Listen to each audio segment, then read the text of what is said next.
حمد बेहद मर खुदाए पाकरा आके इमादत मुश्ते खाकेरा बुजुर्गी की नहीं हमको जरूरत गुलाम अपना बना हमको खुदाया। अस्सलामु अलैकुम व रहमतुल्लाह।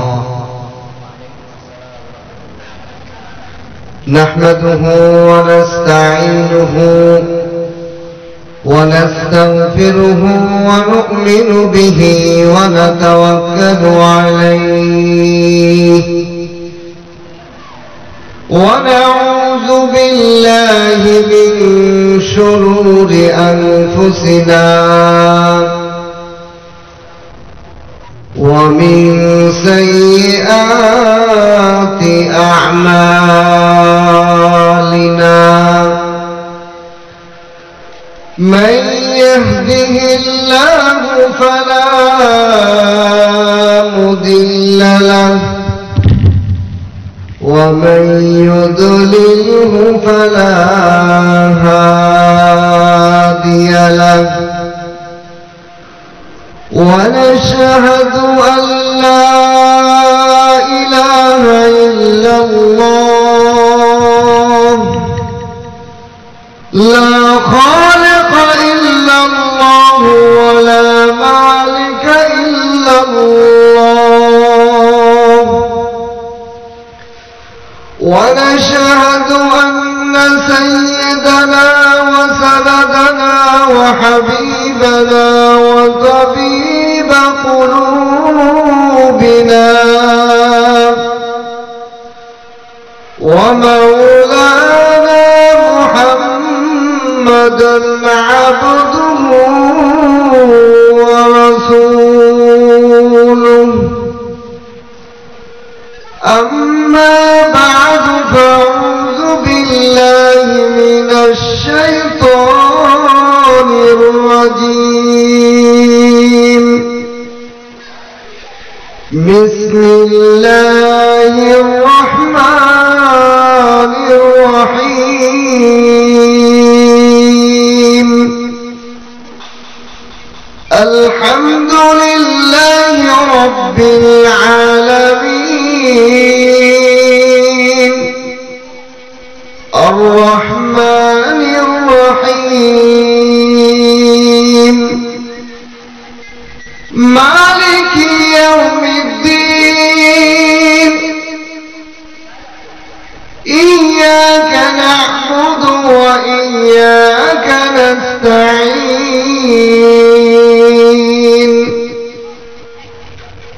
اهدنا الصراط المستقيم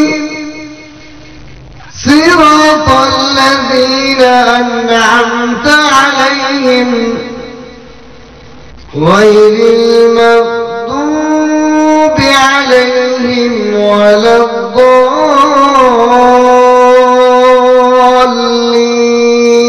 الضالين. وقال النبي صلى الله عليه وسلم أول ما يدعى إلى الجنة الذي يمحدون في السراء والضراء أو كما قال عليه الصلاة والسلام. بارك الله لنا ولكم في القرآن العظيم ونفعنا وإياكم بالآيات والذكر الحكيم. سبحانك لا علم لنا إلا ما علمتنا إنك أنت العليم الحكيم. ربي زدني علما ربي زدني علما رب اشرح لي صدري ويسر لي أمري واحلل عقدة من لساني يفقه قولي حمد बेहद मर खुदाया पाकरा आके इमादत मुश्ते खाकेरा बुजुर्गी की नहीं हमको जरूरत गुलाम अपना बना हमको खुदाया بلغ العلا بكماله كشف الدجى بجماله حسنت جميع خصاله صلوا عليه وآله درود شريف پڑھیں اللهم صل على محمد وعلى آل محمد كما صليت على إبراهيم وعلى آل إبراهيم إنك حميد مجيد اللهم بارك على محمد وعلى آل محمد كما باركت على إبراهيم وعلى آل إبراهيم إنك حميد مجيد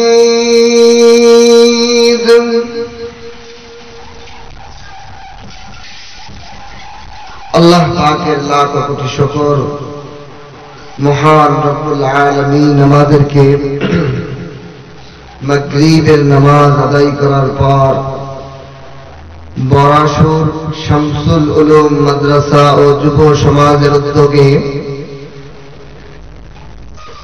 একটি ওয়াজ মাহফিলে উপস্থিত হওয়ার জন্য তৌফিক দান করেছেন এজন্য কালিমাত শুকর আদায় করি আলহামদুলিল্লাহ। এখনো যারা ঘাটে বাজারে দোকানপাটে বাসা বাড়িতে বিভিন্ন কাজে মশগুল রয়েছেন কোরআনের মজলিসে দ্রুত চলে আসার জন্য সবিনয় নিবেদন করছি। কোরআনের মজলিস দুনিয়ার মধ্যে সবচেয়ে উত্তম মজলিস। এই মজলিসের মধ্যে আসতে পারা অংশগ্রহণ করতে পারা এটা আল্লাহ তাআলার কবুলিয়াত এবং মাকবুলাতের পরিচয়। এজন্য এখন যারা আদিক সেদিক ঘোরাফেরা করছেন এখন থেকেই ধারাবাহিক উলামায়ে কেরাম আলোচনা করবেন এজন্য দ্রুত আমরা প্যান্ডেলে এসে বসে যাই। আমি খুতবা এবং দুরূদ শরীফের পরে কোরআনে কারীমের এমন একটা সূরা তেলাওয়াত করেছি যেই সূরাটা এমন কোন মুসলমান নেই যে এইটা পারে না। সূরা ফাতিহা কি বলেন? সূরা ফাতিহা সমস্ত মুসলমানের কাছে সহজ পারার বিষয়, কিন্তু তারপরেও এমন অনেক মুসলমান আছে যে সূরা ফাতিহাও পারে না। তো সারা কি মুসলমানের ভিতর ধরা যায়? অথচ আল্লাহর কালাম সব জায়গা সবার মুখস্থ যদি নাও থাকে, একজন মুসলমানের নামাজ আদায় করার জন্য সূরা ফাতিহা আবশ্যক লাগবেই। এই সূরা ফাতিহা আফজালুল ইবাদাত সালাত, এই নামাজের একটা বৃহত্তম এবং গুরুত্বপূর্ণ অংশ। এজন্য আমি এই সূরাটা তেলাওয়াত করেছি যে এই নামাজ আল্লাহ পাকের পক্ষ থেকে আমাদের জন্য একটা উপহার। এই নামাজের গুরুত্বটা কতটুকু, আর এর মধ্যে সূরা ফাতিহার গুরুত্বটা কতটুকু, এবং সূরা ফাতিহার অর্থ, অনুবাদ কি, ব্যাখ্যা, বিশ্লেষণ, তাফসীর কি, হালকা আলোচনা করা যদি আল্লাহ তৌফিক দান করেন চেষ্টা করব। মা তৌফিক ইল্লা বিল্লাহ। এক নম্বর হলো আমাদের ইসলাম ধর্মে ফাউন্ডেশন কয়টা জিনিসের উপর? 5টা জিনিসের উপর। কলেমা, নামাজ, রোজা, যাকাত, হজ। এই 5টা ফাউন্ডেশনের মধ্যে প্রতিটা ফাউন্ডেশন প্রতিদিন আমাদের উপর আসে, সকল মুসলমানের উপর আসে। যেমন কলেমা, একজন মুসলমান একবার পড়লেই তার ফরজিয়ত আদায় হয়ে যায়। আর এটার বিশ্বাসের পর যদি সে মৃত্যুবরণ করে, সে ঈমানের সাথে মৃত্যুবরণ করলো। আর যদি জীবনে কোনোদিন নাও পড়ে তাও তার ফরজিয়ত আদায় হয়ে যায়।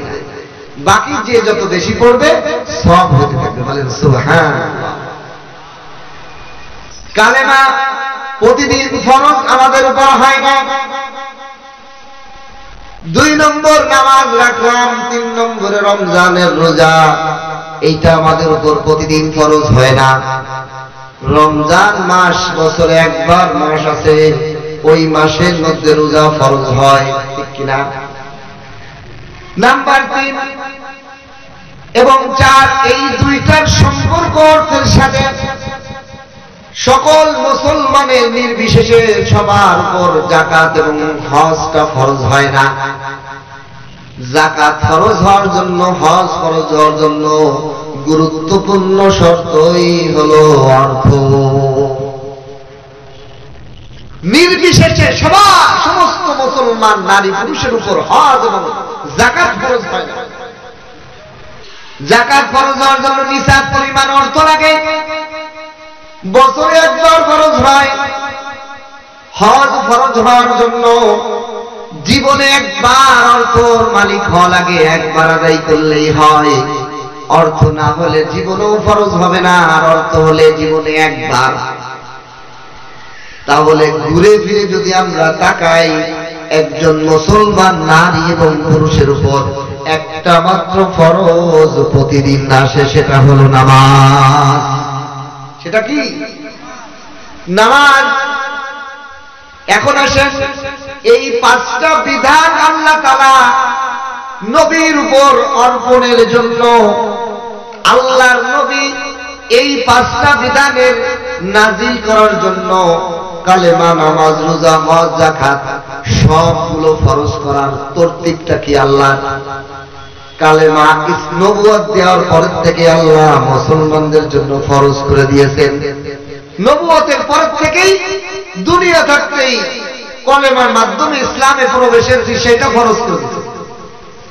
রোজা ফরজ করছেন দুনিয়া থেকে নবী, হজ ফরজ করছেন দুনিয়াতে নবী থাকতে, যাকাত ফরজ করছেন দুনিয়াতে নবী থাকতে। কিন্তু নামাজটা ফরজ করতে আল্লাহ নবীকে দুনিয়ায় রেখে ফরজ করেন নাই, বরং ফরজ করেছেন আরশে ডেকে নিয়ে। সুবহানাল্লাহ। মকুন তুষ্টি নামাজে বান্দেগানা,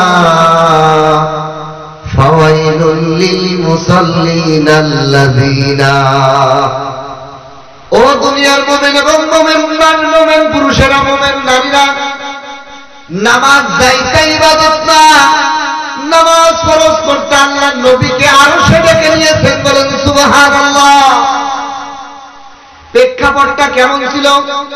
নবী যখন আল্লাহর কাছে গেলেন মিরাজের রাতে, আল্লাহর দরবারে গেলেন, আল্লাহকে হাদিয়া দিলেন আত্মায়াতুর মাধ্যমে। আত্তাহিয়াতু লিল্লাহি ওয়াস সালাওয়াতু ওয়াত তাইয়্যিবাত। এ আল্লাহ, 3টা জিনিস আপনার কাছে হাদিয়া নিয়ে আসছে, আমার জবান ইবাদত, আমার শারীরিক ইবাদত, আমার মান ইবাদত আপনার জন্য হাদিয়া। আল্লাহ বলেন, আসসালামু আলাইকা আইয়ুহান নবী ওয়া রাহমাতুল্লাহি ওয়া বারাকাতুহু। ও আল্লাহর নবী, আপনার উপরে আপনি যে আমাকে হাদিয়া দিলেন এর বিপরীতে আমিও আপনাকে হাদিয়া দিলাম। শুধু হাদিয়া গ্রহণ করা নয়, হাদিয়া নেওয়া এবং দেওয়া দুটোই সুন্নাত। আল্লাহ বললেন আমি আপনাকে তিনটা জিনিস হাদিয়া দিলাম, 1 নম্বর সালাম, 2 নম্বরে রহমত, 3 নম্বরে বরকত। কিন্তু আমার আপনার নবী কত বড় দয়ালু, রাহমাতুল লিল আলামিন। আমার আপনার নবী বলে আল্লাহ আমাকে আপনি জমিন থেকে 7 আসমান পার করে আরশে আজিমে এনে আপনার দিদার, আপনার সাক্ষাৎ মুলাকাত, সামনাসামনি আপনার সাথে কথা বলার সুযোগ করে দিলেন। কিন্তু আমার দুর্বল উম্মতেরা তো এই 7 আসমান পার করে আরশের মালিকের সাথে দেখা এবং সাক্ষাৎ করতে পারবে না। তাদের ব্যবস্থা কি? সুবহানাল্লাহ। এই প্রশ্নের মোকাবেলায় আল্লাহ রাব্বুল আলামিন 50 ওয়াক্ত নামাজ দিয়েছিলেন, 50টা ওয়াক্ত নামাজ দিয়েছিলেন। কিন্তু মুসা আলাইহিস সালাতু ওয়াস সালাম আমার নবীকে পরামর্শ দিয়ে কমাইতে 5 ওয়াক্ত নামাজ সমাপ্ত করেছিলেন, ঠিক কিনা? ঘটনা আপনারা জানেন, আমি কিন্তু সংক্ষিপ্ত বলে যাচ্ছি। মুসা আলাইহিস সালাতু ওয়াস সালাম কমাইতে নবীকে পাঠাইতে 45 ওয়াক্ত নামাজ কমাই মাত্র 5 ওয়াক্ত নামাজ রাখলেন। এই 5 ওয়াক্ত নামাজ নবীর উপর আল্লাহ ফরজ করে বললেন, নগো আমার হাবিব, আপনার উম্মতেরা যদি 5 ওয়াক্ত নামাজ সঠিকভাবে আদায় করে আমি তাদেরকে 50 ওয়াক্ত নামাজের সওয়াব দান করব। সুবহানাল্লাহ। কি অপর 1 নম্বর হলো নামাজটা ফরজ করলেন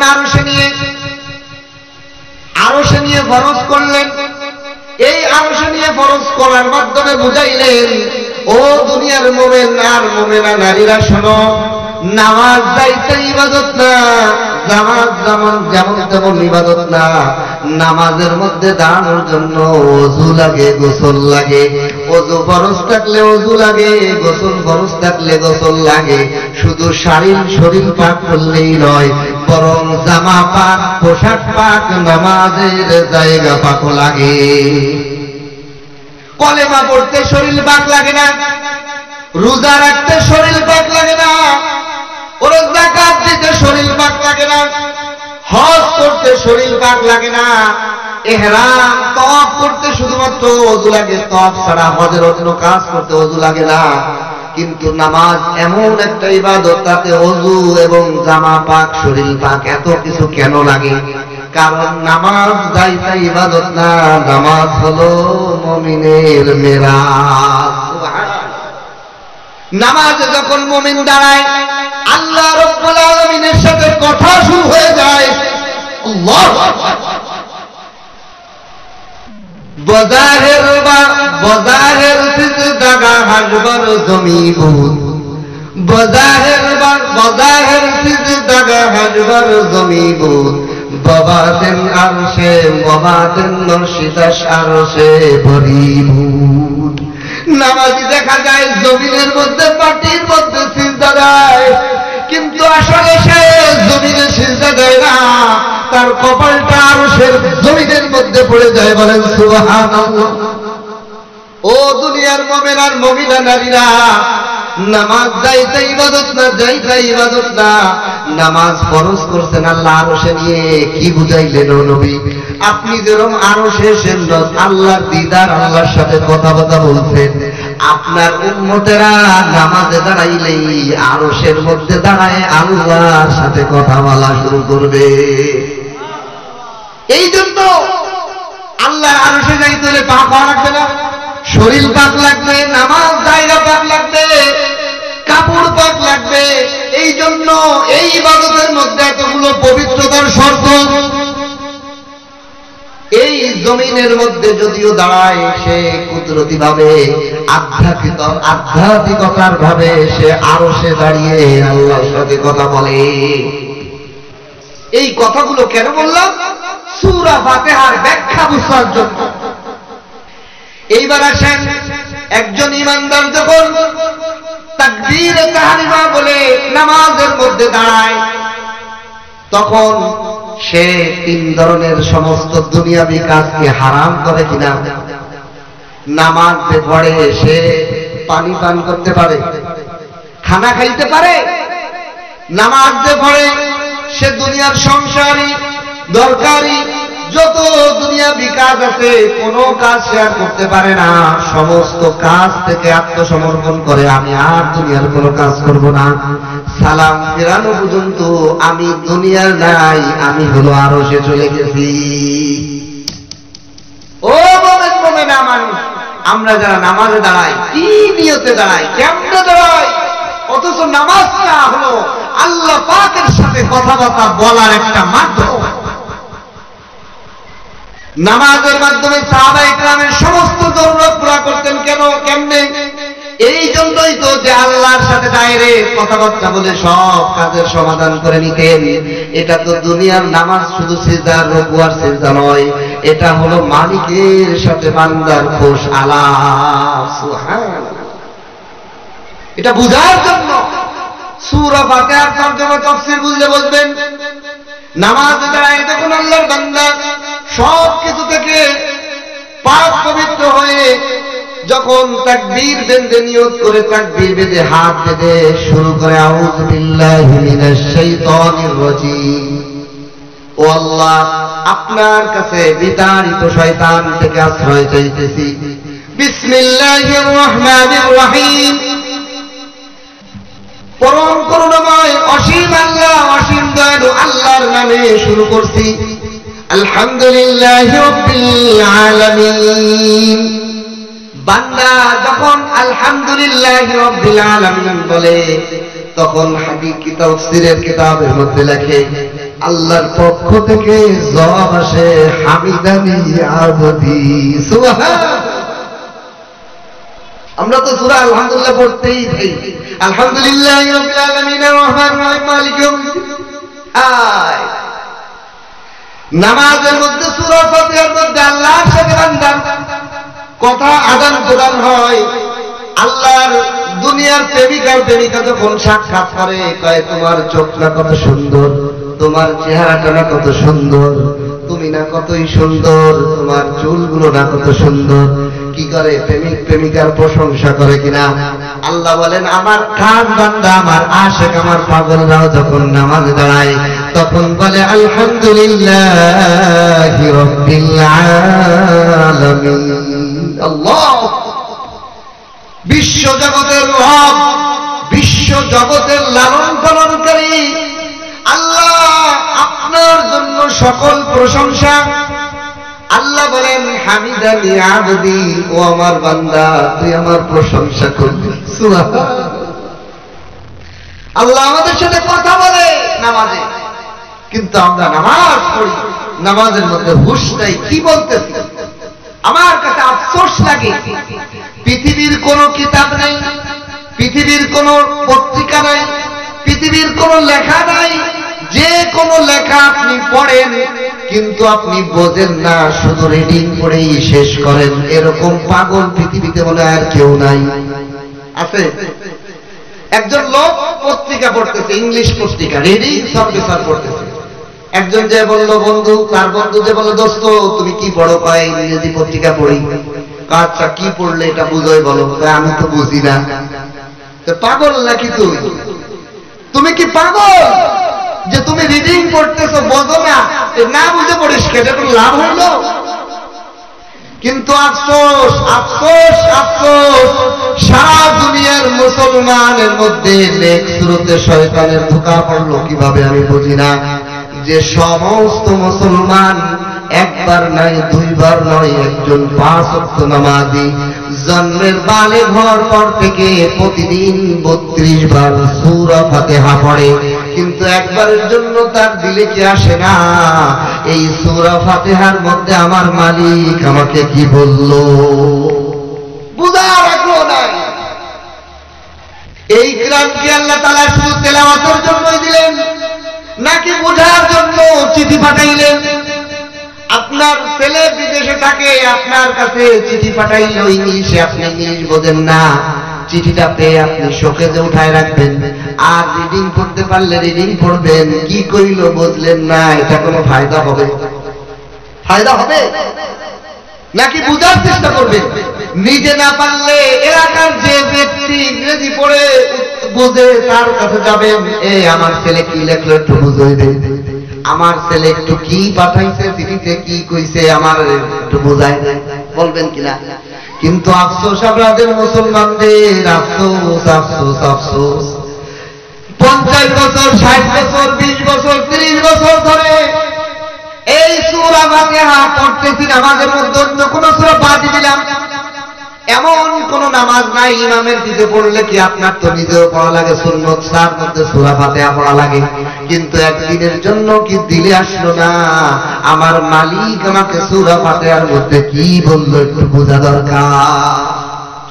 দরকার ছিল কিনা? দরকার ছিল কিনা? হাজারো মাহফিল হইতেছে, হাজারো উলামায়ে কেরামের সাথে সম্পর্ক হইতেছে, একবার যদি আপনি জিজ্ঞাসা করেন একটা একটা শব্দ করে অর্থ শিখছেন, তাও সূরা ফাতিহা শিখতে আপনার 1 মাসও লাগতো না। আপনি দেখবেন আমাদের সমাজে অনেক মানুষ আছে ইংরেজি অক্ষরও চেনে না, বাংলা অক্ষরও চেনে না, কিন্তু দেশে ডিলেট শব্দ, শেয়ার শব্দ, এই সমস্ত ইংরেজি শব্দগুলো সে অর্থ বোঝে। কেমনে বোঝে?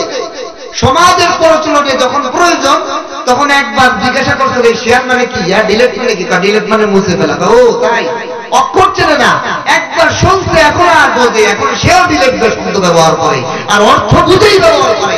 কিন্তু আফসোস, আমি মুসলমান হইলাম 20 বছর 14 বছর 70 বছর ধরে আমি সূরা ফাতিহা পড়তেছি, এই সূরা ফাতিহার অর্থটা আমার জানা লাগবে, আমি মালিকের কাছে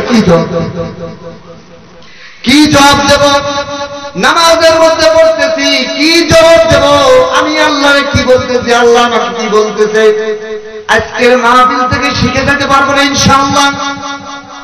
আলহামদু এর অর্থ হলো সকল প্রশংসা। আলহামদু শব্দের অর্থ সকল প্রশংসা। লিল্লাহ, লাম মানে জন্য, আল্লাহ মানে আল্লাহ, তাহলে অর্থ হলো আল্লাহর জন্য। তাহলে আলহামদুলিল্লাহ শব্দের অর্থ কি দাঁড়াইল? সকল প্রশংসা আল্লাহর জন্য। ঠিক কিনা? প্রশ্ন উত্তর দিয়ে একটু বুঝাই।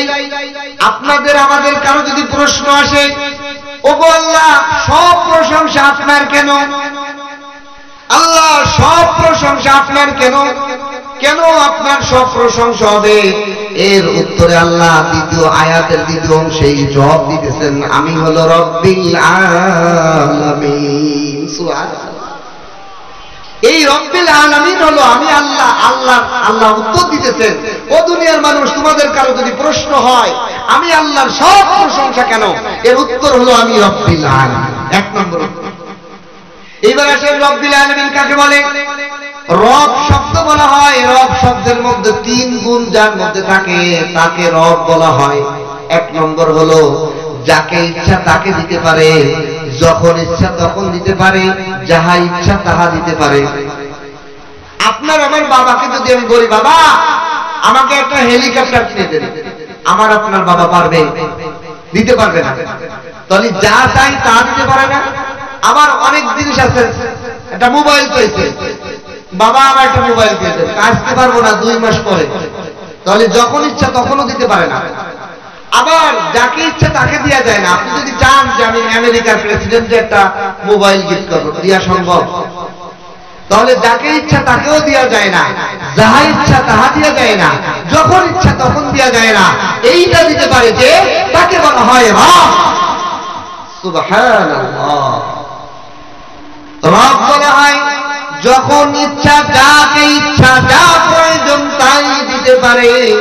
আমার রব্বুল আলামিন, রব বলে আমি শুধু তুমি আবিদকে, তুমি আব্দুল করিম আব্দুল খালেককে নয়, আমি 18,000 মাখলুকাত তৈরি করেছি। সবার যার যখন যেই জিনিস প্রয়োজন সব আমি আল্লাহ রব্বুল আলামিন দিতে পারি। এই জন্য আমি হলাম রব্বুল আলামিন। আর রব্বুল আলামিন যেহেতু আমি যাকে ইচ্ছা যে সময় ইচ্ছা যাহার প্রয়োজন তাই মিটাই। সুতরাং দুনিয়ার সব প্রশংসা আমি ছাড়া আর কার হবে? ঠিক কিনা? আপনার বন্ধু বিদেশ থেকে আপনার জন্য একটা আইপ্যাড পাঠাইল, একটা মোবাইল পাঠাইল। আপনি মোবাইলটা সামনে নিয়ে খালি সবাইকে বলেন, জানিস আমার অমর দোস্ত আমাকে দিয়েছে, আমার অমর দোস্ত আমাকে দিয়েছে। প্রশংসা করেন কিনা, সবার কাছে সুনাম করেন কিনা। আমি ওই মোবাইলটা যখন হাতে নেই, বারবার আমার ওই বন্ধুর চেহারাটা মনে পড়ে। যতবার ওই মোবাইলটা আমার সামনে আসে, আমার ওই বন্ধুর গুণ, আমার প্রশংসা আমার দিলের মধ্যে বাসতে থাকে। ও দুনিয়ার মানুষ, আমার আপনার যে হাতের আঙ্গুল, হাতগুলো দিয়েছে, হাতের দিকে একবার তাকান। এমন সুন্দর হাত আল্লাহ দিলেন, ওই আল্লাহর প্রশংসা হবে না কার প্রশংসা হবে? আমার পুরা বডির মধ্যে যা কিছু আছে, যেদিকে তাকাই সবই তো আল্লাহর দান। আল্লাহর হবে না কার হবে? আপনার আমার বিবি ভালো সুন্দর করে রান্না করেন, এখন বিবির প্রশংসা করলেন, আসলে বিবির প্রশংসা না, বরং আল্লাহর প্রশংসা। কেন? এই বিবি সুন্দর খাবার পাকাইল কিভাবে? তার মেধা খাটায়, ওই মেধার মালিক কে? আল্লাহ। ওই বিবি তার হাত দিয়ে সুন্দর করে খানাটা পাকাইল, ওই হাত দিল কে? আল্লাহ। ওই বিবি যেই চোখ দিয়ে দেখে দেখে খানাটা পাকাইল, ওই চোখ দিল কে? আল্লাহ। সব কিছু দিলে আল্লাহ। প্রশংসা কেন নারীর হবে? প্রশংসা কেন দেবে? আলহামদুলিল্লাহ। এই জন্য সূরা ফাতিহার মধ্যে আল্লাহ বুঝাইলেন, ও দুনিয়ার মানুষ, তুমি সর্বপ্রথম আমি আল্লাহর প্রশংসা করো। আলহামদুলিল্লাহি রাব্বিল আলামিন। আমি আল্লাহ সারা দুনিয়াকে লালন পালন করছি। সমস্ত প্রশংসা যদি হতে হয়, আমি আল্লাহ ছাড়া কার হতে পারে না। এই জন্য ইমানদারের প্রথম প্রশংসা করতে গেলেই বলে আলহামদুলিল্লাহ। শুধু একবার বলে না, 5 ওয়াক্ত নামাজে 32 রাকাত সুন্নাত, ফরজ সুন্নতে মুআক্কাদা বেতের এবং ফরজ মিলে 32 রাকাত নামাজ আমরা পড়ি। 32 বার জবান দিয়ে আলহামদুলিল্লাহ বলি, কিন্তু ফিল করি না, কিন্তু অনুভব করি না যে আমি কার প্রশংসা করছি? যিনি আমাকে লালন পালন করলেন, যিনি হলেন রব্বিল আলামিন। ছোট্ট একটা উদাহরণ দিয়ে বুঝাই। এই যে আমি কথা বলতেছি, আমার কথা বলার সাথে সাথে আল্লাহ রব্বুল আলামিন আমার জিহ্বার মধ্যে একটা পানি ঢেলে দিতেছেন, লালা দিতেছেন। বিজ্ঞান বলেন, যদি কোনো ব্যক্তি বা পুরুষ অথবা নারী কথা বলার সময় তার জিহ্বার মধ্যে লালা না আসে, পানি না আসে, ওই ব্যক্তিটা জিহ্বা দিয়ে কথা বলতে পারবে না। দাঁত লাগার সাথে সাথে তার জিহ্বায় ব্যথা শুরু হয়ে যাবে। অথচ আমি কলাম দরখাস্ত দিয়ে আসি নাই, ও আল্লাহ, আমি এই বরসপুর যুব সমাজের উদ্যোগে বয়ান করব, আমার বয়ানের মধ্যে আপনি জিহ্বার মধ্যে পানি দিয়ে নেই, দরখাস্ত কলাম আমি করি নাই। দরখাস্ত করা ছাড়া টাইম টু টাইম আমার জিহ্বায় পানি দিচ্ছেন, বেশিও দিচ্ছেন না যে আমার মুখ বেশি যাবে, আবার এত কমও দিচ্ছেন না যে আমার জিহ্বায় আঘাত লাগলে দাঁতের ব্যথা হবে। এই রব্বুল আলামিন আমাকে লালন পালন করতেছেন, আমার প্রতি দয়া করতেছেন, আমার প্রতি অনুগ্রহ করতেছেন, তার প্রশংসা হবে না কার হবে? এই জন্য সূরা ফাতিহা প্রতিদিন 5 বেলা নামাজের মধ্যে 32 রাকাত আমরা পড়ি। প্রত্যেকবার আমরা আলহামদুলিল্লাহ বলি। আল্লাহ সর্ব জায়গার মধ্যে আপনার রহমত এবং দয়া, আপনার রববিয়ত আমার পুরো শরীরের মধ্যে। আসমান জমিনে যা কিছু করতেছে সব আমার উপকারে, আমার উপকারে আপনি লালন পালন করতেছেন। প্রশংসা কার হবে? কার হবে? একমাত্র আপনি ছাড়া আর কাউকে দেখি না। সব প্রশংসার মালিক হলো আপনি। 1 নম্বর জব, আপনি হলো রব্বিল আলামিন। তাহলে প্রথম আয়াতের অর্থ কি দাঁড়ালো? আলহামদু, সকল প্রশংসা, লিল্লাহ, আল্লাহ আপনার জন্য, রব্বিল আলামিন, কারণ হলো আপনি আমাদের পুরো শরীরের যত জগৎ আছে, দুনিয়াবি যত জগৎ আছে, আখিরাতের যত জগৎ আছে, সব জগতের সব জিনিস আপনি পরিচালনা করেন, আপনি প্রয়োজন মতো দেন। আপনার প্রশংসা দ্বারা কার হবে? মাদ্রাসার তলেবে এলেন, মাদ্রাসায় আসতেছে বাসা থেকে, একটা লোক ছাত্রর প্রতি খুশি হয়ে তাকে একটা কলম হাদিয়া দিছে। কি দিছে? বাবা তুমি মাদ্রাসা পড়ো, নাও তোমাকে একটা কলম গিফট করলাম। ওই বাচ্চাটা কলম মাদ্রাসায় নিয়ে আসার পর যখন এই কলমের দিকে তাকায়, ওই দাতা, ওই পুরস্কার দাতার কথা মনে পড়ে কিনা? যখনই লেখে তখনই মনে পড়ে। সব ছাত্রের কাছে বলে, জানো আজকে আমি একটা ভালো মানুষের সাথে দেখা হয়েছিল, যেই মানুষটা আমাকে এই কলমটা দিয়া দিয়েছিল, যতবার দেখে ততবার ওই লোকের প্রশংসা করে, মানুষের কাছে সুনাম বলে। কিন্তু আশ্চর্য বিষয় হলো, আমরা সারা দিন সারাক্ষণ যেই হাত, যেই চোখ, যেই কান, যেই পাও সব কিছু দিয়ে ব্যবহার করে দুনিয়ায় চলাফেরা করতেছি, সব দিলেন আল্লাহ। সেই হাতের মধ্যে কোনো খানা আসলে খানাটাও দিলেন আল্লাহ। সব দেওয়ার পরেও জবান দিয়ে একবার আলহামদুলিল্লাহ বের হয় না। এই আলহামদুলিল্লাহ বের করার জন্যই আল্লাহ আমাদেরকে ট্রেনিং করাচ্ছেন প্রতিদিন নামাজে।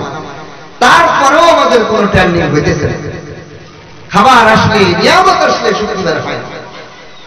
এরপর আল্লাহ বলেন, 2 নম্বর জবাব কি? আমার প্রশংসা কেন? আমি তো 1 নম্বর সারা দুনিয়ার সব কিছু লালন পালন করি।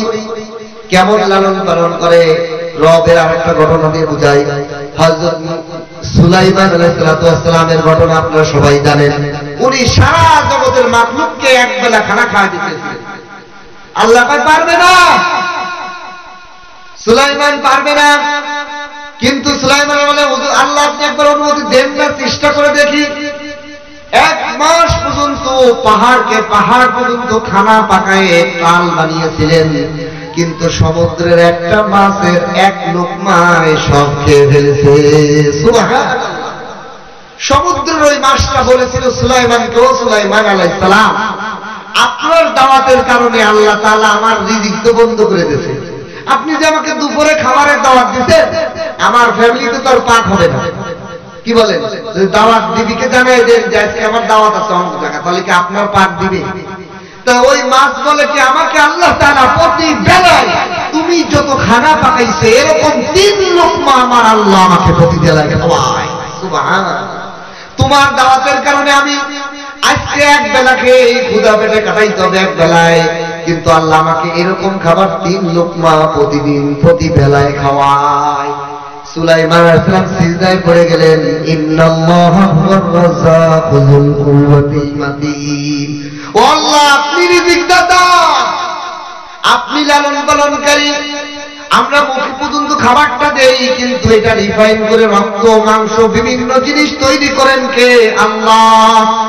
যে আল্লাহ আমাদেরকে এরকম ভাবে লালন পালন করে, সেই আল্লাহ হলো রব্বিল আলামিন। তার প্রশংসা হবে না, কার প্রশংসা হবে? বুঝতে পারছেন? 1 নম্বর জবাব। তাহলে আল্লাহর প্রশংসার 1 নম্বর জবাব হলো, আল্লাহ হলো রব্বিল আলামিন। আল্লাহ আমার সব জায়গা পরিচালনা করতেছে। চোখ দিয়ে তো বুঝাই, চোখের পলক দিতেন আল্লাহ। বিজ্ঞান বলতেছে, যদি চোখ পলক না মারে, একবারে তাকায় থাকে, তাহলে চোখটা কানা হয়ে যাবে। বাতাসের আর্দ্রতা চোখে সহ্য করতে পারে না, লাগাতার অনেক 1 মিনিটও পারে না। 1 মিনিট চোখে খুলে দেন, চোখ পানি গড়াবে, জলাপড়া শুরু হয়ে যাবে। কিন্তু আল্লাহ রাব্বুল আলামিন কিভাবে আমাকে লালন পালন করতেছেন? কেমন রব আপনি? আল্লাহ কেমন রব? আল্লাহ তাআলা আমার চোখের পলকটাকে আল্লাহর ইচ্ছায় দিয়ে দিয়েছেন। আমার ইচ্ছায় কোনো মানি না আমি চোখের পলক। যখন আমার চোখের জ্বালাপোড়া হতে পারে, তখনই চোখটা অটোমেটিক আল্লাহর ইচ্ছায় টিপ করে। টিপ মেরে আমার চোখের আর্দ্রতা, চোখের বাতাসের এই ক্ষতিকরটা আমার দূর করে দেন। আবার যখন আমার আবার পুরো চোখ বন্ধ হয়ে থাকে না, যে আমি দেখতেও পারবো না, কিন্তু আল্লাহ পাক দেখার জন্য চোখটাকে অটোমেটিক আল্লাহর ইচ্ছায় খোলে এবং ঢাকে। ওই মালিকের প্রশংসা হবে না, কার প্রশংসা হবে? এজন্য আল্লাহ বলেন রব্বিল আলামিন, আমি হলো জগতের সমস্ত প্রকারের জগতের লালন পালনকারী। আমার প্রশংসা করবে না, তোমরা কার প্রশংসা করবে? কার প্রশংসা করবে? 1 নম্বর জবাব। 2 নম্বর আল্লাহ বলেন, আমি হলো রহমান আর রহিম। আমি হলো দয়াময় আল্লাহ। আর রহমান বলা হয় কেমন দয়াশীল? কয় যে আল্লাহকে মানে আর যে মানে না সবাইকে সমান দেয়। যে নাস্তিক, যে মূর্তি পূজক, যে অগ্নি পূজক, যে শিরিককারী, যে নামাজ পড়ে, সবার খাবারই আল্লাহ হজম করে কিনা? এরকম নাকি যে নামাজ পড়ে তার খাবার হজম হয়, আর যারা নামাজ পড়ে না তাদের পেটের খাবার হজম হবে না, এরকম? আল্লাহু আকবার। মাননেওয়ালা না মাননেওয়ালা, আনুগত্য করনেওয়ালা না করনেওয়ালা, সবার প্রতি এরকম দয়াকে বলা হয় রহমান। আল্লাহ বলেন আমি হলো রহমান। আমি কেমন রহমান, যে আমার শত্রু, যে আমার দুশমন, যে আমাকে স্বীকার করে না, যে আমার সাথে শিরিক করে, সকল প্রকার মাখলুক, সকল প্রকার মানুষদেরকে আমি খাওয়াই, আমি লালন পালন করি, দয়া করি। আমার প্রশংসা হবে না, কার প্রশংসা হবে? দুনিয়ার মানুষ শত্রুকে দেয় না, বন্ধুকে দেয়। আল্লাহ বলে দেখ, আমাকে যে নাস্তিক আল্লাহকে গালি দেয়, আল্লাহ বলে স্বীকার করে না। দেয়ার ইজ নো গড, বলে যে গড বলতে কেউ নাই।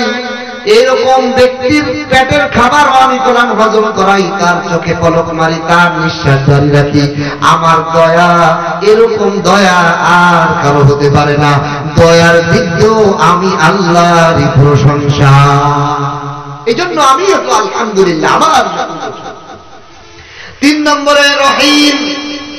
রহিম নাম দিয়ে আল্লাহ বুঝাইলেন, যারা আমি আখিরাতে শুধুমাত্র ঈমানদার, আমলওয়ালা, নেককার, সালেহিনদের প্রতি আমি একটা বিশেষ দয়া করব, বিশেষ দয়া করব। এই দয়ার নাম, এই দয়াটা কাফের মুশরিকরা পাবে না। এই হিসেবেও আমি ঈমানদারদের প্রশংসনীয়, কারণ আমি ঈমানদারদেরকে আলাদাভাবে রহমত দান করব। 4 নম্বরে আমি হলো মালিক ইয়াউমিদ্দিন। 4 নম্বর হলো আমি হলো মালিক ইয়াউমিদ্দিন, বিচার দিনের মালিক। বিচার দিনের মালিক, এখানে আল্লাহ মালিক শব্দ ব্যবহার করছেন। মালিক মানে যে মালিকের অধীনস্থ, সে কর্মের পরে বেতন পায়। এর মানে হলো, ও দুনিয়ার মানুষ, আমি আবার মালিক, বিচার দিনের মালিক। সঠিকভাবে আমার কর্মচারীদের বেতন দেব। কিয়ামতের ময়দানে ঈমানদারদেরকে আমি পুরস্কৃত করব, আর বেঈমানদেরকে ধরে ধরে জাহান্নামে ফেলবো। এই দিক দিয়েও আমি সঠিক ন্যায় বিচারক মালিক। আমি হলো বিচার দিনের মালিক। এই জন্য আমারই প্রশংসা, আর কোনো প্রশংসা হতে পারে না।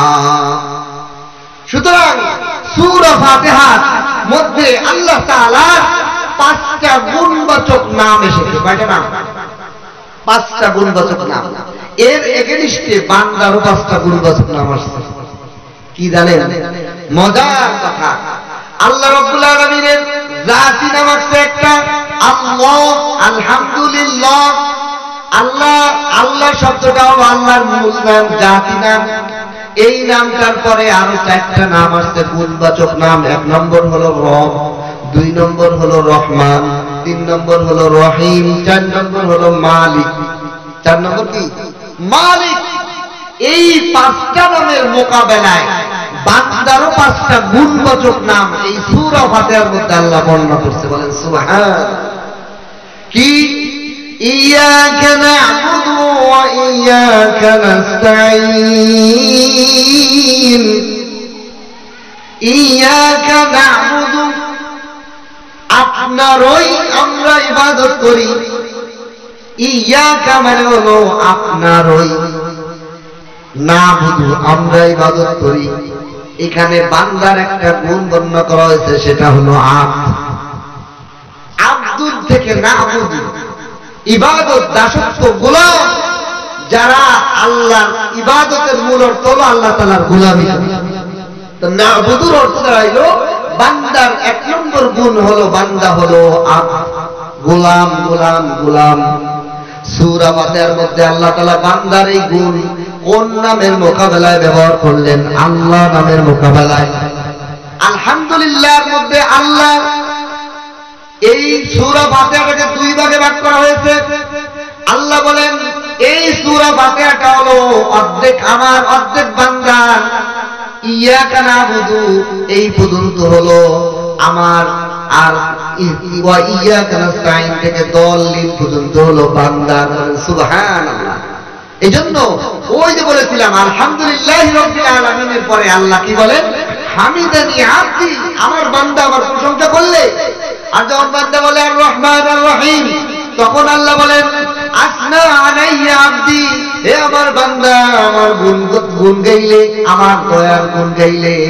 মালিক ইয়াউমিদ্দিন যখন বান্দা বলে, আল্লাহ বলে মাজ্জাদানি আব্দি, আমার বান্দা আমার মর্যাদা বয়ান করছে। আমি হলো বিচার দিনের মালিক। আমার মর্যাদা কি? আমি আমি আল্লাহর ক্ষমতা কি এটা আমার বান্দা বয়ান করছে। জবাব দেন আল্লাহ প্রত্যেকটা আয়াতে, ইয়াকা নাবুদু ওয়া ইয়াকা নাস্তাঈন, ইয়াকা নাবুদু ওয়া ইয়াকা নাস্তাঈন। যখন বান্দা বলে আল্লাহ জবাব দেয় বাইনি ওয়া হাযা বাইনি ওয়া বাইনা আবদি ওয়া লিআবদি মা সাআলা। এই আয়াতটা আমার এবং আমার বান্দার অর্ধেক অর্ধেক, অর্ধেক আমার অর্ধেক আমার বান্দা, আমার বান্দা যা চায় আমি তাই দিয়ে দেই। সুবহানাল্লাহ। নামাজ মানুষকে সব জিনিস মিটায় দেয়। এক যুবক আমাকে বলতেছে হুজুর আমাকে এমন একটা আমল শিখাই দেন যার মাধ্যমে আমি সব প্রয়োজন মিটাইতে পারি। আমি বললাম সহজ আমল হলো নামাজ। যত জিনিস, যত প্রয়োজন, যত বিপদ, যত দুঃখ কষ্ট আসবে না সালাতুল হাজতের নিয়তে 2 রাকাত নামাজ পড়ে আল্লাহর কাছে চাও, এই নামাজেই তোমার সমস্ত জিনিস মিটায় দেয়। সুবহান। যুবক কিছুদিন পর এসে বলে হুজুর শুকর আলহামদুলিল্লাহ, আমি আমার এই পর্যন্ত আপনার আমল শিখাই দেওয়ার পর যখন যে কোনো বিপদ আসে, যে কেউ যে কোনো বিপদের জন্য দোয়া চায় 2 রাকাত সালাতুল হাজত পড়ে আল্লাহর কাছে হাত তুলি, ওই বিপদ দূর হয়ে যায়। আমি বলি ভাই আপনার যে মর্যাদা অর্জন হয়েছে আল্লাহ আমাকেও তৌফিক দান করুন। হিম্মত করেন, নামাজের মাধ্যমে সমস্ত বিপদ আপদ দূর হওয়া যায়। কোরআনে কারীমের মধ্যে আল্লাহ অন্য আয়াতে বলেন ওয়াস্তাঈনু বিস-সাবরি ওয়াস-সালাহ, নামাজ এবং ধৈর্যের মাধ্যমে আল্লাহ সাহায্য দান করে। নামাজ এবং ধৈর্যের মাধ্যমে আল্লাহ তাআলা সাহায্য দেন বান্দাকে। নামাজে দাঁড়ানোর থেকে যে কোনো বিপদ। আপনার ছোট্ট থেকে ওই যুবক বলতেছে হুজুর আমার পায়ের গোড়ালির মধ্যে একটা হাড় গুজা হয়েছে, আমি ওই জন্য 2 রাকাত সালাতুল হাজত পড়ে আল্লাহর কাছে দোয়া করছি, আল্লাহ আমার হাড় গুজা একটু ডিস্টার্ব হইতেছে, এটা মাফ করে দেন, এটা মিটায় দেন। ওই 1 সপ্তাহের মধ্যে এই হাড় গুজার কোনো চিহ্নই নাই, মিটে গেছে অটোমেটিক। বলেন সুবহানাল্লাহ। ও কি বড় হাতিয়ার আমাদের আল্লাহ দিয়েছিলেন নামাজের মাধ্যমে। নামাজ বলেছিলাম আগে, মনে রাখতে হবে নামাজ কি আরশের মধ্যে আল্লাহর সাথে দাঁড়িয়ে কথা বলার মাধ্যম নামাজ। মুকুন তুশবি নামাজে বান্দেগানা ফাওয়াইলুল লিল মুসাল্লিন আল্লাযিনা। ও নামাজিরা নামাজ মনোযোগী হও, নামাজের মাধ্যমে আল্লাহর সাথে সম্পর্ক হয়। নামাজ আরশের মালিকের সাথে সাক্ষাতের মাধ্যম। এই জন্য সূরা ফাতিহার মধ্যে আল্লাহ তাআলার 1 নম্বর নাম হলো আল্লাহ। আল্লাহ শব্দের মূল হলো ইলা। ইলা মানে মাবুদ, যার ইবাদত আরাধনা ইবাদত করা হয়, এটা হলো আল্লাহ পাকের মূল নাম। আল্লাহ পাকের মূল নাম হলো মাবুদ, বাংলায় বলে মাবুদ, যার ইবাদত করা হয়। আর এগেইনস্টে আল্লাহ ব্যবহার করলেন ইয়াকা নাবুদু, ও বান্দা তুমি আমার ইবাদত করবে, এটাও আল্লাহর পক্ষে। এটা কি ইবাদত করলে কার লাভ? আল্লাহ না? আল্লাহ পাইল না ইবাদত।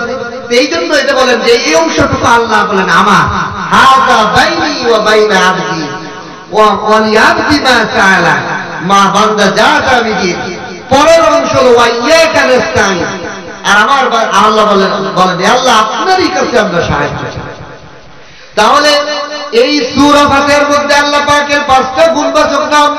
1 নম্বর হলো আল্লাহ হলো ইলাহ, আর আমি বান্দার নাম হলো আব্দ, বান্দা।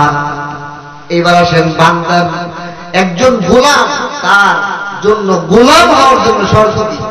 মনিবের ইচ্ছাই তার ইচ্ছা, মনিবের ইচ্ছার বাইরে তার কোনো চিন্তা চেতনা কাজ কর্ম করার কোনো ক্ষমতা নেই।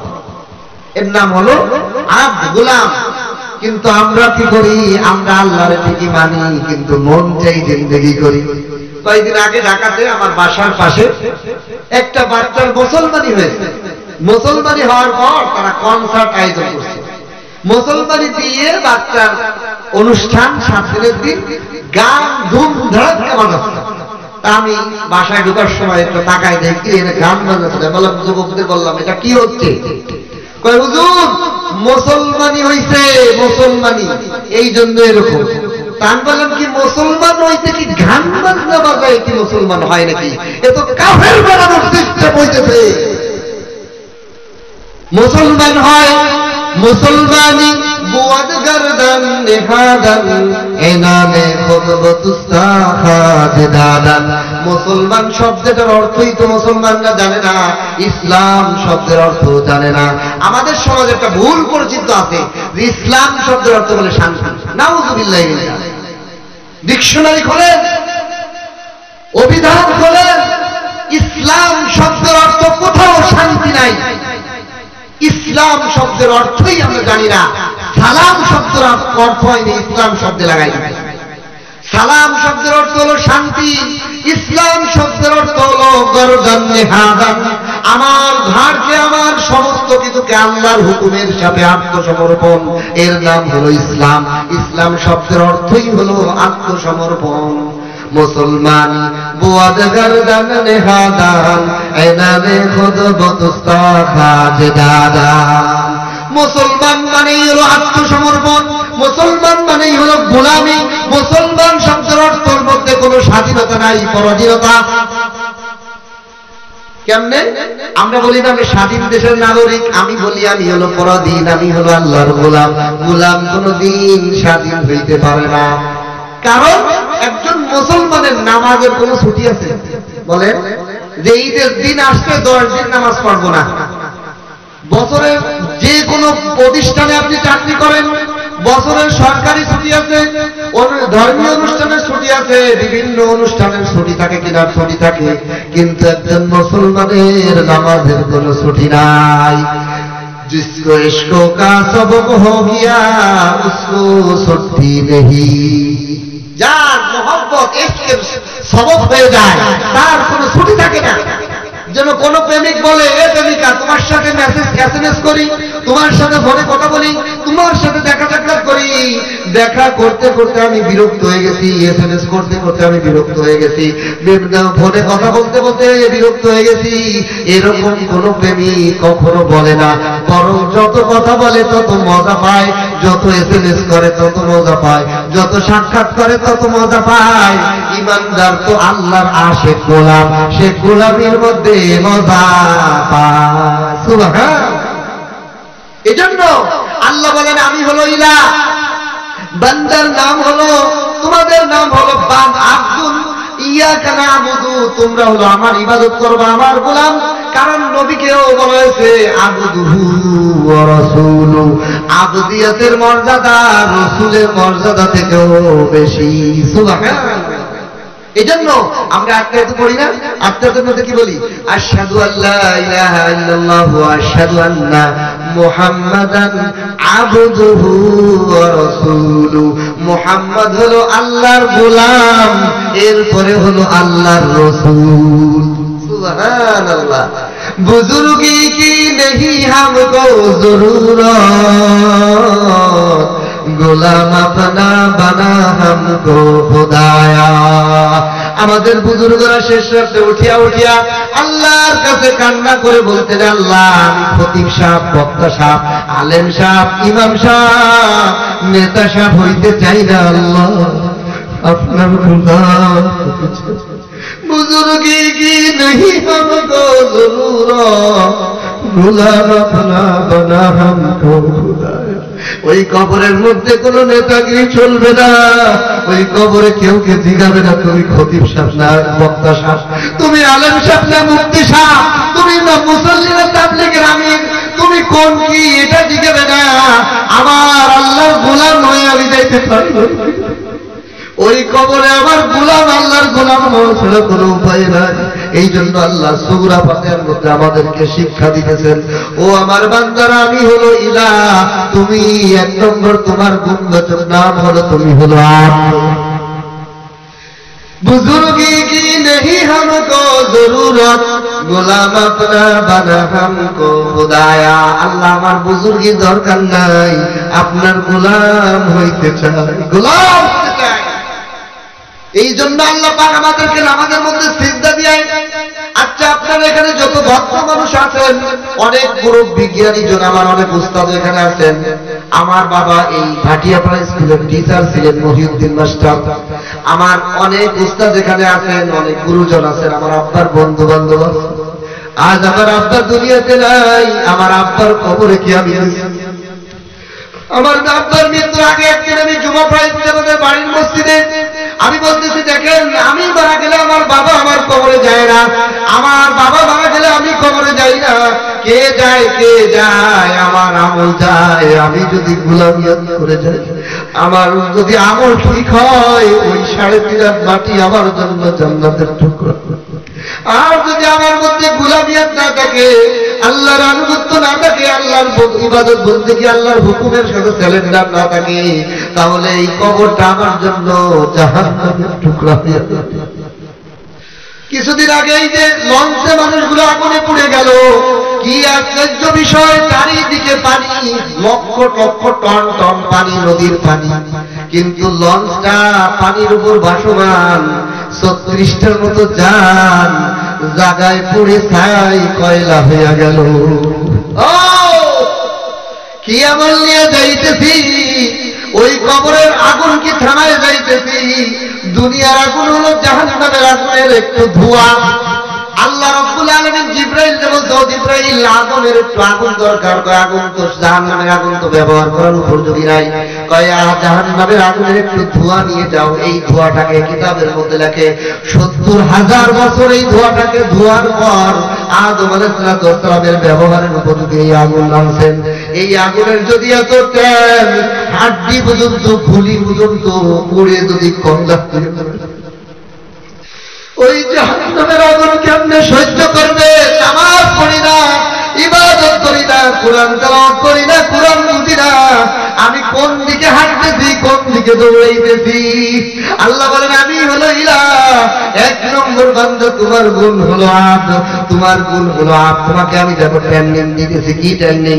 দুনিয়ার কোন ভদ্র মানুষকে যদি আমি জিজ্ঞাসা করি, আপনি এখনই আমার সামনে আপনার মাথাটাকে জমিনের সাথে মিশাই দেন, এই বড় মজলিসের মধ্যে বলেন এটা কি তার জন্য প্রশংসা না অপমান? অপমান যে আমাদের সবার সামনে সে মাথাটাকে মাটিতে মিশাই দিবে।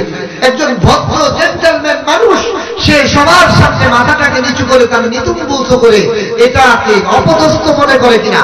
কিন্তু নামাজের মাধ্যমে আল্লাহ তাআলা বুঝান, তুমি আমার গোলাম, তুমি আমার গোলাম, তোমার মাথাটাকে জমিনে আমার কুদরতি পায়ের মধ্যে লাগাও, আরশের মধ্যে লাগাও।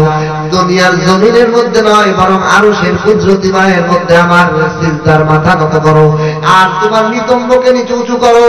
এটা স্বাভাবিকভাবে কোনো মানুষ এটা করাকে অপমান ছাড়া সৌভাগ্য মনে করে না, কিন্তু নামাজের মাধ্যমে এটা করায় বুঝাইলাম, ও বান্দা, তোমার মতো গোলাম আর কেউ হতে পারে না।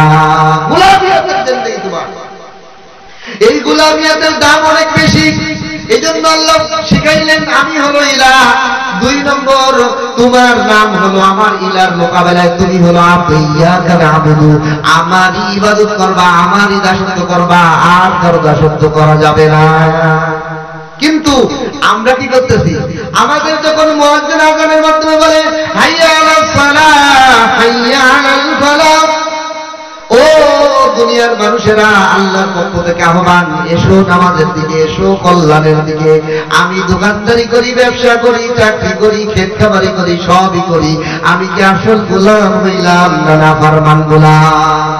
সহজ একটা কথা বলি, আপনাদের এই মজলিসের মধ্যে কাউকে যদি আমাদের মাননীয় প্রধানমন্ত্রী শেখ হাসিনা, উনি যদি আমাদের কাউকে ডাক দেন, ওনার কোন সচিব যদি আমাদের কাছে চিঠি পাঠায় বা মোবাইল করে, আপনাকে আজকের মধ্যেই, আজকে রাত 12টার মধ্যেই প্রধানমন্ত্রীর সাথে দেখা করার সুযোগ দেওয়া হয়েছে, আপনি দ্রুত আসেন, কি বলেন? ওই লোকটা এখানে থাকবে, পাগলের মতো দৌড়ে যাবে কিনা? দোকানদার হইলে দোকান ফেলাবে, চাকরিজীবী হলে চাকরি ধুবে, কৃষক হইলে ক্ষেত খামার ফেলায় দৌড় মারবে কিনা? আমার কথা বুঝতেছেন?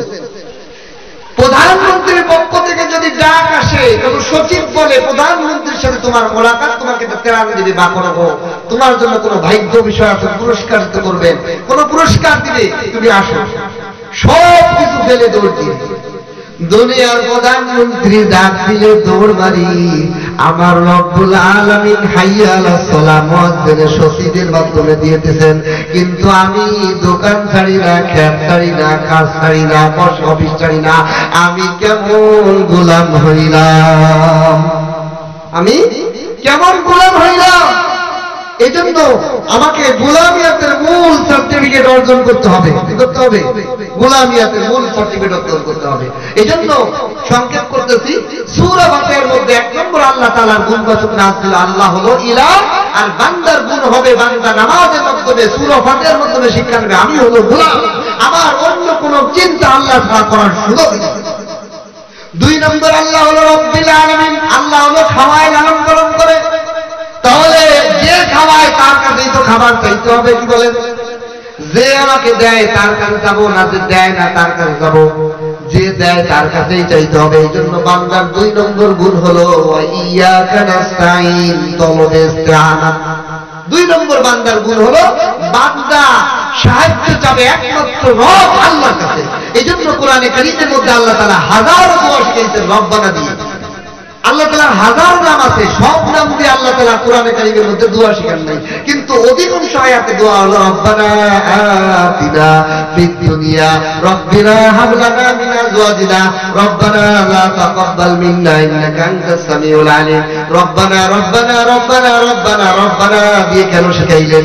ও বান্দা, আমি হলো রব, তুমি হলো ইয়াকা নাস্তাইন, তুমি হলো সাহায্য চানেওয়ালা, তুমি আমি আল্লাহ ছাড়া আর কারো কাছে চাবা না।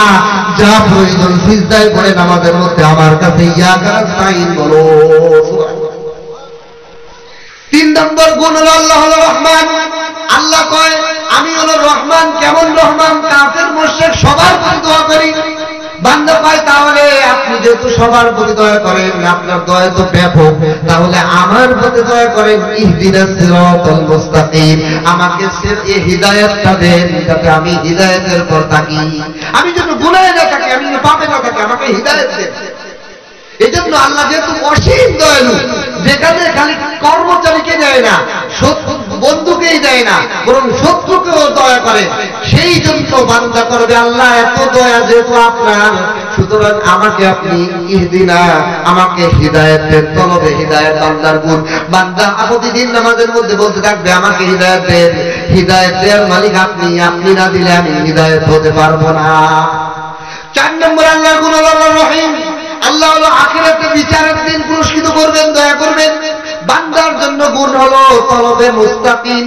আল্লাহ ইহদিনাস সিরাতাল মুস্তাকিম, ইয়া আল্লাহ আমাকে হিদায়াতের পর অটলতা দান করেন, আমাকে মজবুতি দান করেন, আমাকে মুস্তাকিম করেন, হিদায়াত থেকে টাল বাহানা করে সরাই দেন না। হিদায়াতের পথে যদি আমি না থাকি, বেঈমান হয়ে যদি মারা যাই, সব বরবাদ।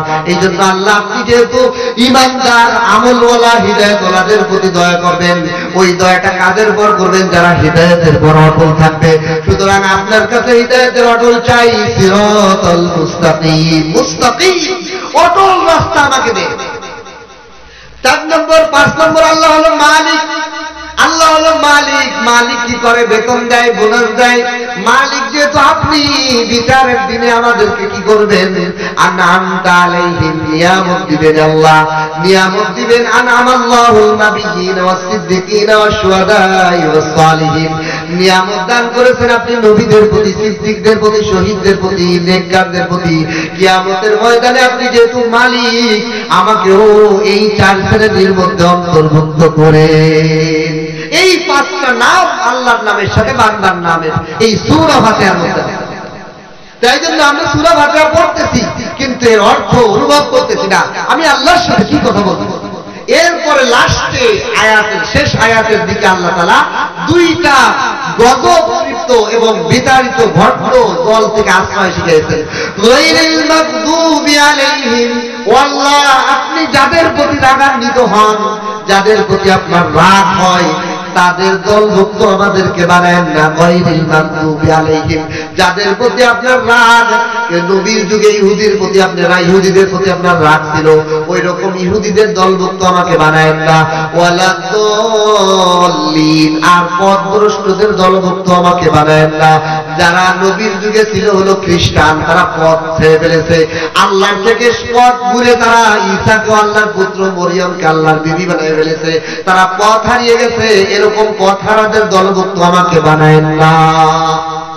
এই সূরা ফাতিহার মধ্যে এমন দোয়া, এমন শিক্ষা, যা পুরা কোরআনের শিক্ষার সারাংশ হলো সূরা ফাতিহা। এই সূরা ফাতিহা মনোযোগ দিয়ে অর্থ খেয়াল করে নামাজের মধ্যে পড়েন, নামাজের মধ্যে চোখের পানি আসা শুরু হয়ে যাবে। এই নামাজে আপনার সমস্ত দুনিয়াবি আখিরাতের সমস্ত প্রয়োজন মিটায় দিবে, ঠিক কিনা? পারবো না ইনশাআল্লাহ। এই জন্য আমরা সূরা ফাতিহাকে অনুধাবন করব। আমাদের সমাজে কোরআন শেখায় কিভাবে? বাচ্চাকে কোরআন খতম দিয়ে রিডিং পড়ায়, মনে করে যে কোরআন খতম হয়ে গেছে, কোরআন শেখানো হয়ে গেছে। কিন্তু আমি বলি, দুনিয়ার কোন প্রতিষ্ঠান, দুনিয়ার কোন শিক্ষাগুরু, কোন গার্জিয়ান কোন বইকে রিডিং পড়ায় বলে না যে তোমার পড়া যথেষ্ট, না বুঝলে কোনো সমস্যা নাই। কিন্তু আফসোস কোরআনের ব্যাপারে, কোরআন বুঝতে আমাদের মনে কেন চায় না? পারবো না ইনশাআল্লাহ। এই সূরা ফাতিহা প্রত্যেক মসজিদে ইমাম আছে, আলেম আছে, একজন করে জিগান। এখন বাংলায় অনুবাদ আছে, ব্যাখ্যা আছে, তাফসীর আছে। আপনি দেখেন যে প্রতিদিন সূরা ফাতিহা আমি নামাজের মধ্যে পড়তেছি, আল্লাহর সাথে কি বলি, আল্লাহ আমাকে কি বলতেছে, কি আমি মুখে বলতেছি, একটু অনুভব করে, একটু চিন্তা করে সিজদা করেন, দেখেন সিজদার মধ্যে আপনার আরশের মধ্যে সিজদার মতো হয়ে যাবে। আল্লাহ তাআলা আমাদেরকে এই কোরআনী শিক্ষা, এই কোরআনে জ্ঞান অর্জন করে ও নামাজ সঠিকভাবে অর্থ বুঝে পড়ার তৌফিক দান করে, বলেন আমিন। ওয়া আখিরু দাওয়ানা আলহামদুলিল্লাহি রাব্বিল আলামিন। আমার জন্য দোয়া করবেন, আমিও আপনাদের জন্য দোয়া করি। সংক্ষিপ্ত একটু দোয়া করলে আজান হয়ে যাবে। আমার জন্য দোয়া করবেন। আমার আব্বা মারা গেছেন, আপনাদের এখানে অনেক আমার আব্বার বন্ধু বান্ধব, আমাদের তহিদ স্যার, উনিও আমার উস্তাদ শিক্ষক ছিলেন। অনেক গুরুজন মারা গেছেন, অনেক বন্ধু বান্ধব, এলাকার মুরব্বীরা মারা গেছেন। সবার জন্য আমরা দোয়া করবো। আল্লাহ যেন ওনাদের সবাইকে ক্ষমা করে জান্নাতের উঁচু মাকাম দান করেন। সবাই ওই পথের প্রতি, সবাই ওই পথের প্রতি। দুরূদ শরীফ পড়ি। আল্লাহুম্মা সাল্লি আলা মুহাম্মাদি ওয়া আলা আলি মুহাম্মাদ কামা সাল্লাইতা আলা ইব্রাহিম ওয়া আলা আলি ইব্রাহিম ইন্নাকা হামিদুম মাজিদ। আল্লাহুম্মা বারিক আলা মুহাম্মাদি ওয়া আলা আলি মুহাম্মাদ কামা বারাকতা আলা ইব্রাহিম ওয়া আলা আলি ইব্রাহিম إنك حميد مجيد. الحمد لله رب العالمين والصلاة والسلام على رسوله النبي الكريم. يا الله يا رحمن يا رحيم. يا الله মজলিসের মধ্যে সবচেয়ে বড় গুনাহগার, সবচেয়ে বড় পাপিষ্ঠ আমি আল্লাহ। ইয়া আল্লাহ, আমার গুরুজন, আমার মুরব্বী, আমার দাড়ি পাকা মুরব্বীদেরকে নিয়ে হাত তুলেছি, উলামা ইকরামকে নিয়ে হাত তুলেছি, তালেবে ইলমদেরকে নিয়ে হাত তুলেছি রে মালিক। পর্দানিশীন মা বোনেরা হাত তুলেছে মালিক। আমাদের জীবনের গুনাহগুলো মাফ করে দিই। ইয়া আল্লাহ, পিতা মাতা, উস্তাদ, মুরব্বী, মুহাব্বতের মানুষগুলোর গুনাহ কথা মাফ করে দেন ইয়া আল্লাহ। অসুস্থদেরকে শিফায়ে কামিলা দিলে দায়মা ফরমান ইয়া আল্লাহ। ইয়া আল্লাহ, কে কখন কোন সময় মৃত্যুবরণ করে জানি না, কার আগে ডাক এসে যায়, কে পরে যায়, কিছুই তো জানা নেই রে ভাই। ইয়া আল্লাহ, তোর গুনাহ হয়ে পড়তেছি। ইয়া আল্লাহ, আপনার গোলাম বানায় দেন। ইয়া আল্লাহ, ওই কবরের মধ্যে কোন আলেম, কোন নেতা, কোন পদ, কোন কিছু কাজে আসবে না। আপনার গোলাম বানায় আমাদেরকে কবরের পথে মুসাফির বানায়। यही हम सब मुसाफिर हैं, वही आखिर ठिकाना, कोई आगे रवाना, वही से रवाना। या अल्लाह, যেই যুবক ভাইরা মাহফিলের আয়োজন করেছে রে মালিক, অনেক শ্রম করে, বিশেষ করে আমার বন্ধু, আমার প্রাণের বন্ধু আরামতকে আপনি দিনের জন্য কবুল করে নেন। যেই সমস্ত ভাইয়েরা শ্রম দিয়েছে, অর্থ দিয়েছে, সহযোগিতা করেছে, সবাইকে আপনি কবুল করে নেন ইয়া আল্লাহ। এখানে যারা মুরব্বীরা দাড়ি পাকা আছে, কেউ থাকবে না, হতে পারে আগামীতে আমি থাকবো না, অথবা কেউ এই মুরব্বীদের মধ্যে পাবো না।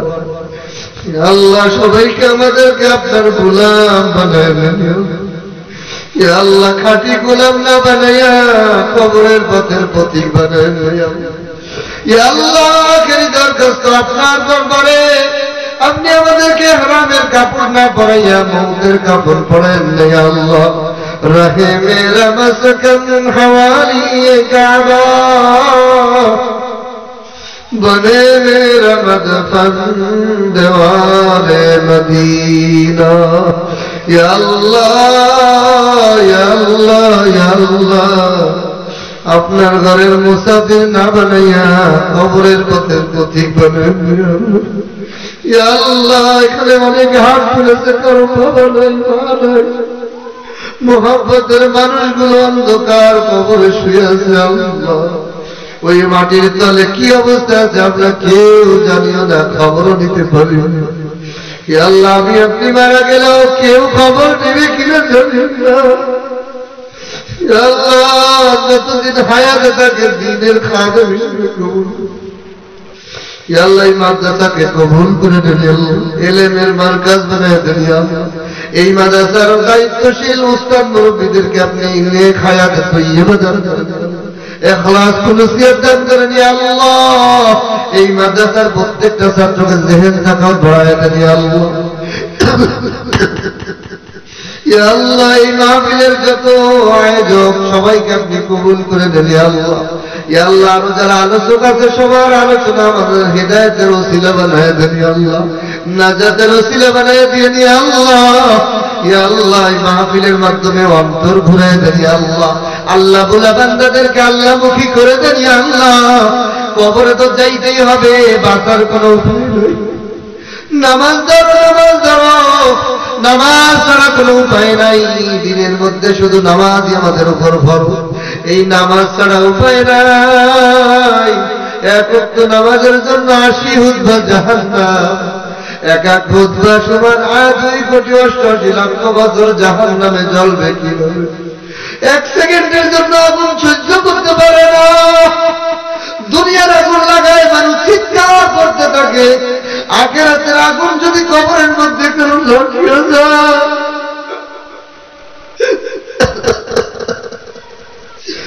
ওই আগুন নিবানো যাবে চোখের পানি ছাড়া কোনো আগুন নিবানো আল্লাহ আল্লাহ সবাইকে নামাজি বানায় দেন আল্লাহ আপনার হুকুমের গোলাম বানায় দেন আল্লাহ আল্লাহ আপনার খাঁটি গোলাম না আল্লাহ আমাকে কবুল করে আল্লাহ আমার মুরব্বিদের কবুল করে আল্লাহ এই মাহফিলকে কবুল করে নেন আল্লাহ মা বোনেরা চলেছে তাদেরকে কবুল করে নেন আল্লাহ এই মাদ্রাসার আশিক সবাইকে বানায় দেন আল্লাহ এই মাদ্রাসার সহযোগিতা করার তৌফিক দান করেন যে আল্লাহ দিনদার উলামা ইকরাম মার্কাজের সাথে দ্বীনের সাথে সম্পর্ক রাখার আমাদেরকে